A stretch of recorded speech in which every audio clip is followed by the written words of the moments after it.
బూటకపు హామీలు ఇచ్చి ఈనాడు తెలంగాణ ప్రజలను నయవంచన చేసి కాంగ్రెస్ ప్రభుత్వం రేవంత్ రెడ్డి గారు అధికారంలోకి వచ్చిండ్రు.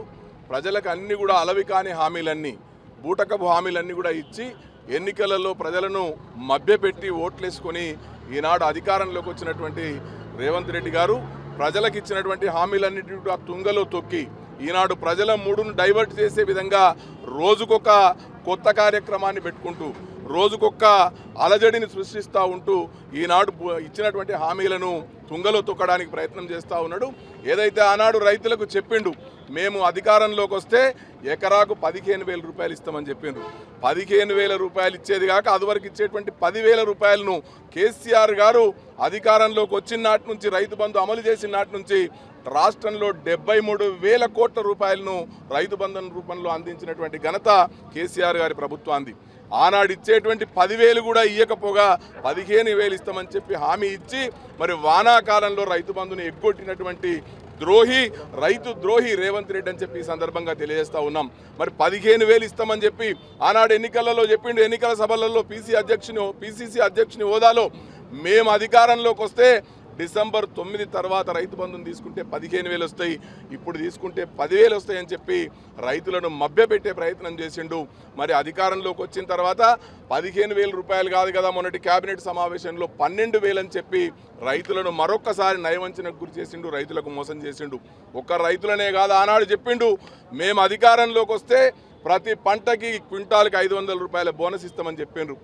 ఒక్క సన్నవడ్లకు తప్ప దేనికి కూడా బోనస్ ఇచ్చేటువంటి ప్రయత్నం చేయలేదు. ఆ రకంగా రైతులను మోసం చేసిండు.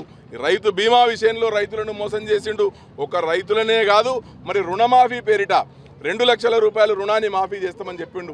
మొట్టమొదటి చెప్పిండు 42,000 కోట్లు కావాలని చెప్పి, శాసనసభలో చెప్పిండ్రు 30,000 కోట్లు అని చెప్పి, మరి ఈనాడు మాఫీ చేసింది కేవలం 17,000 కోట్లు మాత్రమే. అంటే ఉన్నటువంటి రైతులలో 30% కూడా రైతులకు 2 లక్షల రుణాన్ని మాఫీ చేయలేదు. రైతులను మోసం చేయడమే కాకుండా మహిళలను మోసం చేసిండు. ఈనాడు ప్రతి 18 సంవత్సరాలు నిండినటువంటి మహిళలకు 2,500 రూపాయలు ఇస్తామన్నారు. పెన్షన్ను 4,000 రూపాయలు ఇస్తామని చెప్పిండ్రు. మరి అధికారంలోకి రాగానే 4,000 రూపాయల పెన్షన్ ఇస్తామని చెప్పిండ్రు. మేము ఇచ్చినటువంటి 2,000 రూపాయల పెన్షన్ను కూడా 2 నెలలు ఎగ్గొట్టిండు. ఏడాది కాలంలో 2 నెలల పెన్షన్ను కూడా ఎగ్గొట్టినటువంటి ఘనత రేవంత్ రెడ్డి గారిదే. అదేవిధంగా మరి పెళ్లి చేసుకున్నటువంటి వాళ్లకు కళ్యాణ లక్ష్మి పథకాన్ని ఈ దేశంలో ఎక్కడా లేని విధంగా కేసీఆర్ గారు ప్రవేశపెట్టిండ్రు. ఇవాళ 1,00,000 రూపాయలే ఇస్తుండ్రు కేసీఆర్ గారు. నేను తులం బంగారం ఇస్తా, 1,00,000 రూపాయలు ఇస్తా అని చెప్పిండు. తులం బంగారం ఊసేలేదు. ఈ రకంగా ప్రజలను అన్ని విధాలుగా మోసం చేసిండు. నిరుద్యోగులను మోసం చేసిండు, మహిళలను మోసం చేసిండు, రైతులను మోసం చేసిండు. ఈ ప్రభుత్వం ప్రజాగ్రహానికి గురయ్యేటువంటి సందర్భం ఆసన్నమైంది.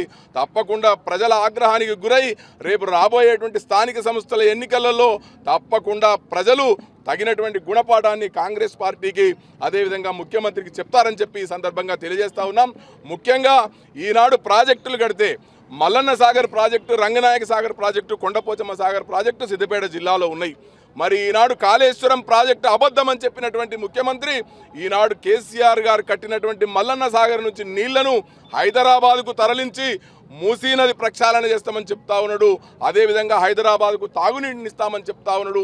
కాళేశ్వరం ప్రాజెక్టే అబద్ధమైతే కేసీఆర్ కట్టినటువంటి మల్లన్న సాగర్ నుంచి నీళ్లు తీసుకుపోవడానికి నీకు సిగ్గు లేదా అని చెప్పి ఈ సందర్భంగా నేను ముఖ్యమంత్రి రేవంత్ రెడ్డి గారిని ప్రశ్నిస్తా ఉన్నాను. ఏదైతే రైతుల కోసం కట్టినటువంటి ప్రాజెక్టులు ఉన్నాయో, మా రంగనాయక సాగర్ కానీ, అన్నపూర్ణ కానీ, మల్లన్న సాగర్ కానీ వెంటనే నీటిని వదిలి రైతుల ప్రయోజనాలను కాపాడే విధంగా రైతులు వరి నాట్లేసుకోవడానికి సిద్ధంగా ఉన్నారు. వెంటనే కాలువల ద్వారా నీళ్లు విడిచి చెరువులను, కుంటలు నింపాలని చెప్పి ఈ సందర్భంగా ప్రభుత్వాన్ని డిమాండ్ చేస్తా ఉన్నాం.